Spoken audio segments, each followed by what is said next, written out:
I just first of all want you to talk to me a little bit about your day-to-day routine, not even involving drugs, just what you do. Well, obviously I'm just a normal person. I work, I've got a full-time job, and at the same time, obviously I just go to work, spend time with my friends, family, my girl, Yeah. and just general life really. And you say that you have a full-time job. Yeah.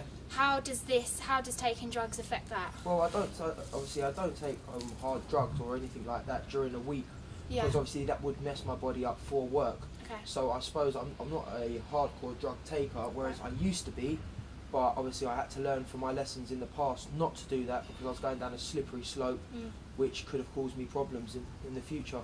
So how can you? So you say you're addicted to drugs. Yeah.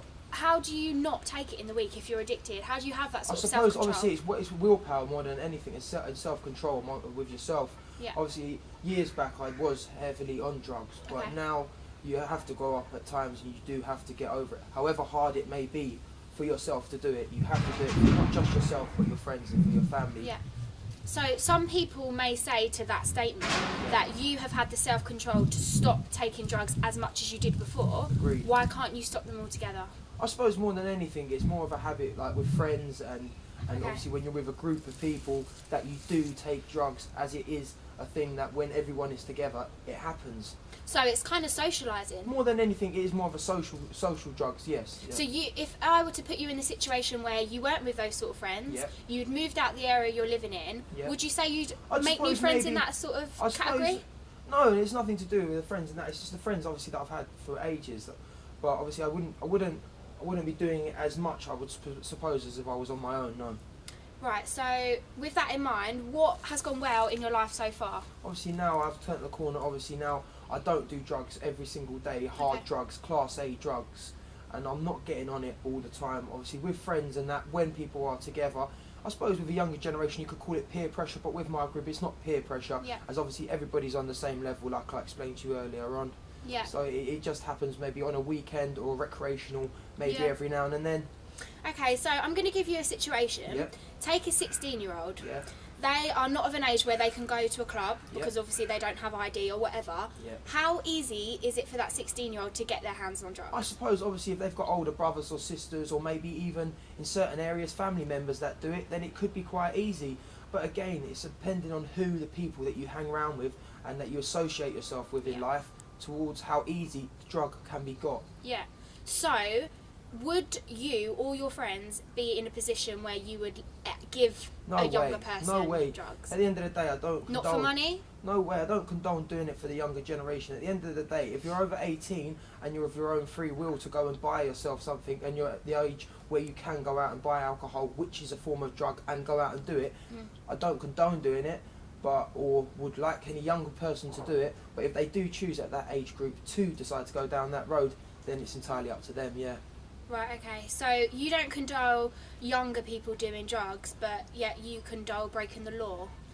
Agreed, it's totally right what you say. But with me, like I said, I went down that slippery slope when I was younger, Yeah. taking it day in, day out on a daily basis. And what was that influence? The influence of that was obviously Class A drugs, which is not good to do. Okay. But I'd done it at the time because there was a lot of things going on in my life which I felt drugs could cover up.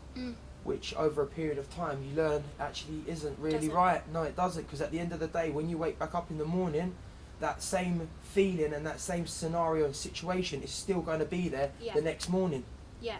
So, bearing that in mind, is that why you've stopped taking them as much as you do? Because you know actually it doesn't help? It just I masks suppose it? no, it wasn't to do with that. It was to do with, at the time, at the moment, it was the pressure that I was feeling under my life. Drugs was a form of, like, not covering it up, but it was a form of getting away from escaping from the reality of the real world. Right, okay. And as a social drug taker now, Yep.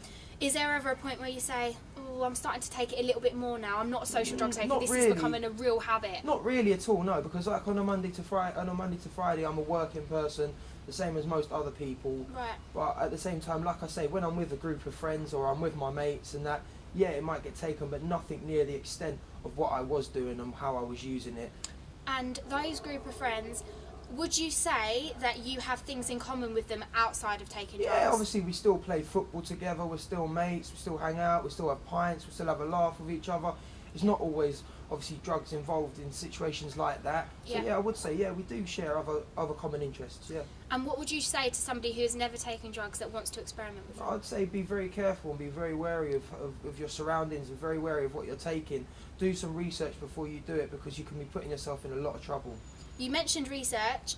The Talk to Frank website has a lot of information on what the drugs are. It doesn't pressure anybody to not do it or to stop doing it. Yeah. It literally informs people. Do you think this is a good way of Yeah, promoting of course people? it is. Of course it is. At the end of the day, you should never take any substance which you don't know about or you know the effects of, because it can lead you in big trouble. And obviously, it could, if anything, risk and take your own life. Yeah.